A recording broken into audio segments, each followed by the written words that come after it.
वित्त मंत्री निर्मला सीतारमण मोदी सरकार के तीसरे कार्यकाल का पहला बजट मंगलवार को पेश करने जा रही है। इस बार के बजट में रूरल इकोनॉमी, स्वास्थ्य, छोटे और लघु उद्योग, इंफ्रास्ट्रक्चर, टैक्स स्लैब में बदलाव से लेकर कैपिटल इन्वेस्टमेंट के लिए बड़ा ऐलान हो सकता है। इसके अलावा उम्मीद की जा रही है कि निर्मला सीतारमण बजट में मध्यम वर्ग और नौकरी पेशा लोगों के लिए भी कुछ खास ऐलान कर सकती हैं। मंगलवार को वित्त वर्ष 2024-25 के लिए केंद्रीय वित्त मंत्री निर्मला सीतारमण की तरफ से पूर्ण बजट पेश किया जाएगा। बजट से पहले हर सेक्टर को फाइनेंस मिनिस्टर से कई उम्मीदें हैं।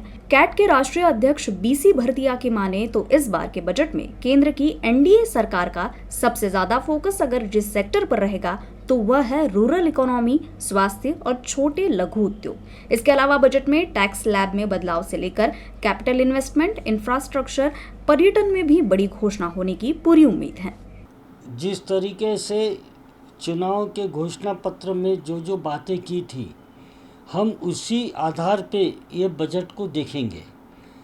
आम लोगों को क्या सहूलियत मिल सकती है, महिलाओं के लिए क्या इसमें प्रावधान कर रहे हैं, महिला गट जो है उसको किस तरीके से कर रहे हैं, महिलाओं का माल की मार्केटिंग के लिए क्या प्रावधान कर रहे हैं, युवाओं का कौशल विकास कैसे होगा, युवाओं को स्वरोजगारी कैसे बनाया जाएगा, इस सब तरफ इनका ध्यान रहेगा।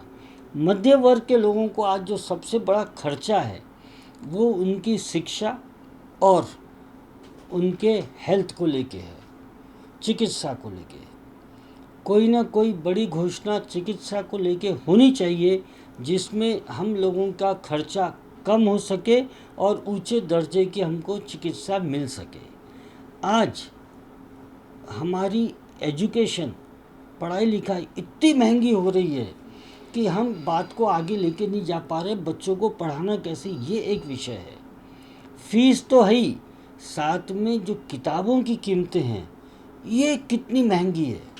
हमारा यही सोचना है कि सरकार ये बात पे ध्यान देगी कि अगर धार्मिक पुस्तकें कम कीमत पे मिलती है तो पढ़ाई लिखाई की कीमतें बच्चों को कैसे कम कीमत पे मिले, कैसे मुफ्त में मिले, इस और भी सरकार का ध्यान आएगा, ऐसा मेरे को लगता है। आने वाले कुछ महीनों में महाराष्ट्र समेत देश के कई राज्यों में विधानसभा चुनाव भी हैं।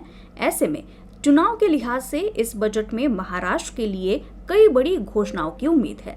इनमें राज्य में capital investment, industries, tourism sector समेत कई ऐलान संभव हैं। सरकार को निश्चित रूप से देखना पड़ेगा और मुझे पूरी उम्मीद है कि बड़े फंड डेवलपमेंट के लिए, स्पेशल एरिया डेवलपमेंट फंड, जहां टूरिस्ट को हम अट्रैक्ट कर सकें। आज हम अगर देखें कि वर्धा है, महात्मा गांधी जी का पूरी कर्म भूमि वर्धा है, ये वर्ल्ड हेरिटेज में आ सकता है। इसको कैसे विकसित किया जाए ताकि पूरे विश्व के लोग वर्धा में आ सके। अगर ये आ जाते हैं तो ये एक निर्णय यहाँ की पूरी अर्थव्यवस्था को बदल सकता है। ऐसे कई हमारे पास जगह है और सरकार का निवेश आएगा। मुझे पूरी उम्मीद है कि इस बार सरकार जो वर्ल्ड हेरिटेज एरिया है या ऐतिहासिक जगह है उसके ऊपर फोकस करके वहाँ निवेश लाएगी। बेरोजगारी की चिंताओं का सामना कर रहा मध्यम वर्ग उन नीतियों और योजनाओं का भी बेसब्री से इंतजार कर रहा है जो रोजगार के अधिक अवसर निर्माण कर सके। साथ ही मध्यम वर्ग के लिए टैक्स छूट, किफायती आवास, महंगाई से राहत और होम लोन ब्याज दर में कमी जैसी चीजों के ऐलान की भी संभावना है। बहरहाल वित्त मंत्री निर्मला सीतारमण मंगलवार को सुबह 11 बजे संसद में वित्तीय वर्ष 2024-25 के लिए केंद्रीय बजट पेश करेंगी। पीएम मोदी की अगुवाई वाली एनडीए सरकार के तीसरे कार्यकाल का ये पहला बजट है। इस बजट में अलग अलग सेक्टर्स की अपनी अपनी मांगे हैं और सभी की निगाहें इस बात पर टिकी है कि आखिर निर्मला सीतारमण के पिटारे से क्या निकलता है। अतुल गवई के साथ फैजल खान, यूसीएन न्यूज, नागपुर।